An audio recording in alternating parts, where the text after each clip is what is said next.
Chen Bijiao was a Pekingese, and being a poor man, he attached himself as secretary to the suite of a high military official named Jia. On one occasion, while anchored on the Dongting lake, they saw a dolphin floating on the surface of the water, and General Jia took his bow and shot at it, wounding the creature in the back. A fish was hanging onto its tail and would not let go, so both were pulled out of the water together and attached to the mast. There they lay gasping, the dolphin opening its mouth as if pleading for life, until at length young Chen begged the general to let them go again. And then he himself, half-jokingly, put a piece of plaster upon the dolphin's wound, and had the two thrown back into the water, where they were seen for some time afterwards diving and rising again to the surface. About a year afterwards, Chen was once more crossing the Dongting Lake on his way home, when the boat was upset in a squall, and he himself only saved by clinging to a bamboo crate, which finally, after floating about all night, caught in the overhanging branch of a tree, and thus enabled him to scramble on shore. By and by, another body floated in, and this turned out to be his servant. But on dragging him out, he found life was already extinct. In great distress, he sat himself down to rest, and saw beautiful green hills and waving willows, but not a single human being of whom he could ask the way. From early dawn till the morning was far advanced, he remained in that state, and then, thinking he saw his servant's body move, he stretched out his hand to feel it, and before long the man threw up several quarts of water and recovered his consciousness. They now dried their clothes in the sun, and by noon they were fit to put on, at which period the pangs of hunger began to assail them, and accordingly they started over the hills in the hope of coming upon some habitation of man. As they were walking along, a narrow waist passed, and the next moment 2 young ladies dashed by on handsome palfreys. Each had a scarlet band around her head, with a bunch of pheasant's feathers stuck in her hair, and wore a purple riding jacket with small sleeves, combined by a green embroidered girdle round the waist. One of them carried a crossbow for shooting bullets, and the other had on her arm a dark-colored bow and arrow case. Reaching the brow of the hill, Chen beheld a number of riders engaged in beating the surrounding cover, all of whom were beautiful girls and dressed exactly alike.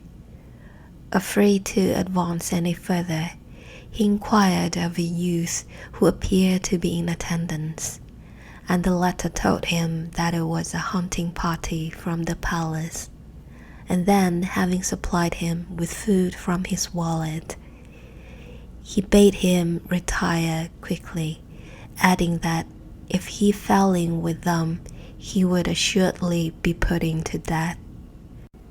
Thereupon, Chen hurried away, and descending the hill, turned into a copse where there was a building which he thought would in all probability be a monastery. On getting nearer, he saw that the place was surrounded by a wall, and between him and a half-open red door was a brook spanned by a stone bridge leading up to it. Pulling back the door, he beheld within a number of ornamental buildings circling in the air like so many clouds, and for all the world resembling the imperial pleasure grounds. And thinking it must be the park of some official personage, he walked quietly in, enjoying the delicious fragrance of the flowers as he pushed aside the thick vegetation which obstructed his way. After traversing a winding path fastened by balustrades, Chan reached the second enclosure, wherein were a quantity of tall willow trees which swept the red eaves of the building with their branches. The note of some bird would set the petals of the flowers fluttering in the air, and the least wind would bring the seed vessels down from the elm trees above, and the effect upon the eye and the heart of the beholder was something quite unknown in the world of mortals. Passing through a small kiosk, Chan and his servant came upon a swan which seemed as though suspended from the clouds, while the ropes hung idly down in the utter stillness that prevailed. Thinking by this that they were approaching the lady's apartments, Chan would have turned back, but at the moment he heard sounds of horses' feet at the door, and what seemed to be the laughter of a bevy of girls. So he and his servant hid themselves in a bush. And by and by, as the sounds came nearer, he heard one of the young ladies say, "We've had but poor sport today," whereupon another cried out, "If the princess hadn't shot that wild goose, we should have taken all this trouble for nothing." Shortly after this, a number of girls dressed in red came in, escorting a young lady, who went and sat down under the kiosk. She wore a hunting costume with tight sleeves and was about 14 or 15 years old. Her hair looked like a cloud of mist at the back of her head, and her waist seemed as though a breath of wind might snap it. Incomparable for beauty, even among the celebrities of old. Just then the attendants handed her some exquisitely fragrant tea, and stood glittering around her like a bank of beautiful embroidery. In a few moments, the young lady arose and descended the kiosk, at which one of her attendants cried out, "Is your highness too fatigued by riding to take a turn in the swan?" The princess replied that she was not, and immediately some supported her under the shoulders, while others seized her arms, and others again arranged her petticoats, and brought her the proper shoes. Thus they helped her into the swan, she herself stretching out her shining arms and putting her feet into a suitable pair of slippers. And then away she went, light as a flying swallow, far up into the fleecy clouds. As soon as she had had enough, the attendants helped her out, and one of them exclaimed, "Truly, your highness is a perfect angel." At this the young lady laughed and walked away, Chan gazing after her in a state of semi-consciousness, until at length the voices died away, and he and his servant crept forth. Walking up and down near the swan, he suddenly espied a red handkerchief near the paling, which he knew had been dropped by one of the young ladies, and thrusting it joyfully into his sleeves, he walked up and entered the kiosk. There, upon the table, lay writing materials, and taking out the handkerchief, he indited upon it the following lines. What form divine was just now sporting nigh? 'Twas she, a trout of golden lily fame. Her charms the moon's fair denizens might shame. Her fairy footsteps bear her to the sky.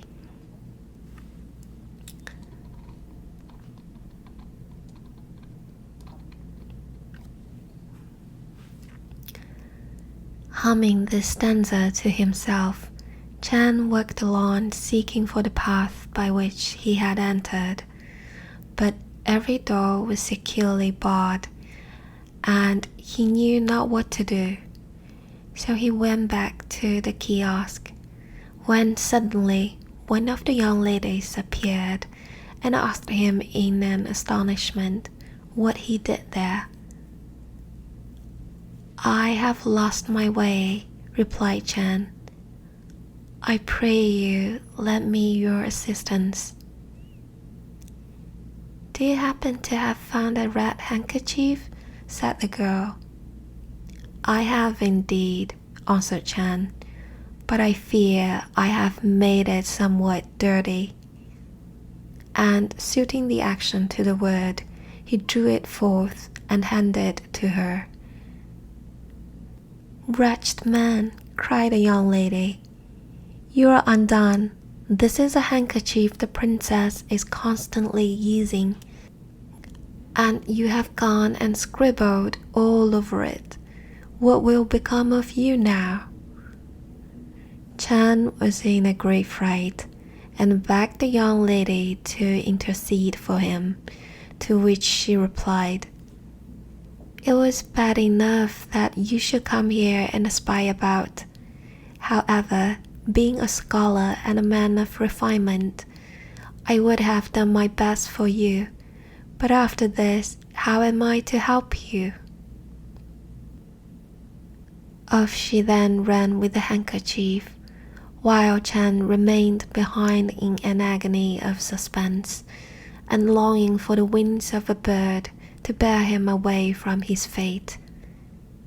By and by, the young lady returned and congratulated him, saying, There is some hope for you.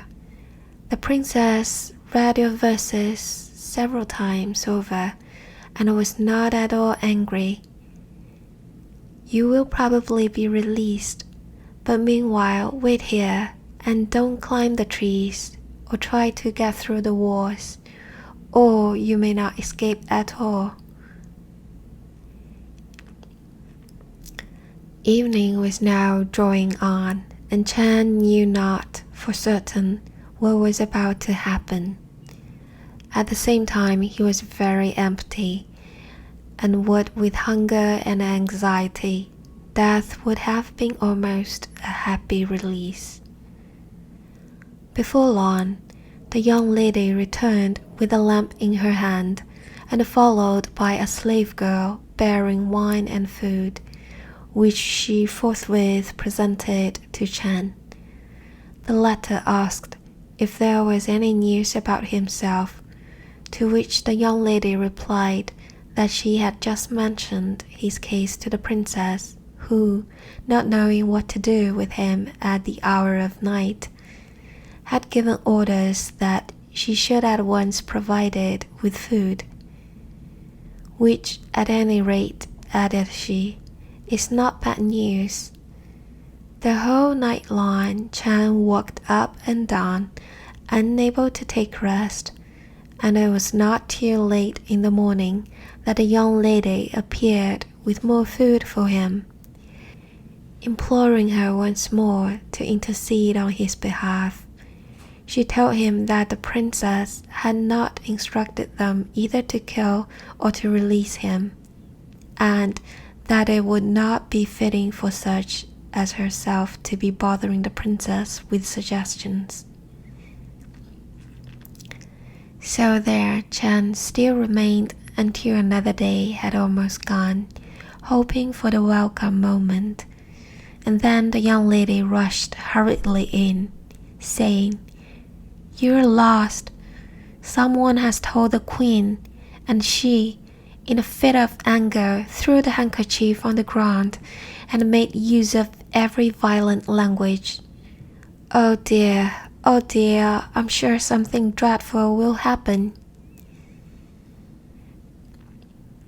Chan threw himself on his knees, his face as pale as ashes, and begged to know what he should do. But at that moment, sounds were heard outside, and the young lady waved her hand to him and ran away. Immediately, a crowd came pouring in through the door, with ropes ready to secure the object of their search. And among them was a slave girl who looked fixedly at our hero and cried out, "Why, surely you are Mr. Chan, aren't you?"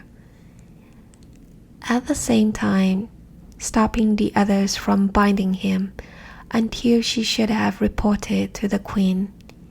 In a few minutes she came back and said the queen requested him to walk in, and in he went through a number of doors, trembling all the time with fear, until he reached the hall, the screen before which was ornamented with green jade and silver. A beautiful girl drew aside the bamboo curtain at the door and announced, "Mr. Chan." And he himself advanced and fell down before a lady who was sitting upon a dais at the other end, knocking his head upon the ground and crying out, "The servant is from a far-off country. Spare his life." "Sir," replied the queen, rising hastily from her seat and extending a hand to Chan, "but for you, I should not be here today. Pray excuse the rudeness of my maids." Thereafter, a splendid repast was served, and wine was poured out in chased goblets, to the no small astonishment of Chan, who could not understand why he was treated thus. "Your kindness," observed the queen, "in restoring me to life, I am quite unable to repay. However, as you have made my daughter the subject of your verse, the match is clearly ordained by fate, and I shall send her along to be your handmaid." Chan hardly knew what to make of this extraordinary accomplishment of his wishes, but the marriage was solemnized there and then. Bands of music struck up wedding airs. Beautiful mats were laid down for them to walk upon, and the whole place was brilliantly lighted with a profusion of colored lamps. Then Chan said to the princess, "That a stray and unknown traveler like myself, guilty of spoiling your highness' handkerchief, should have escaped the fate he deserved, was already more than could be expected.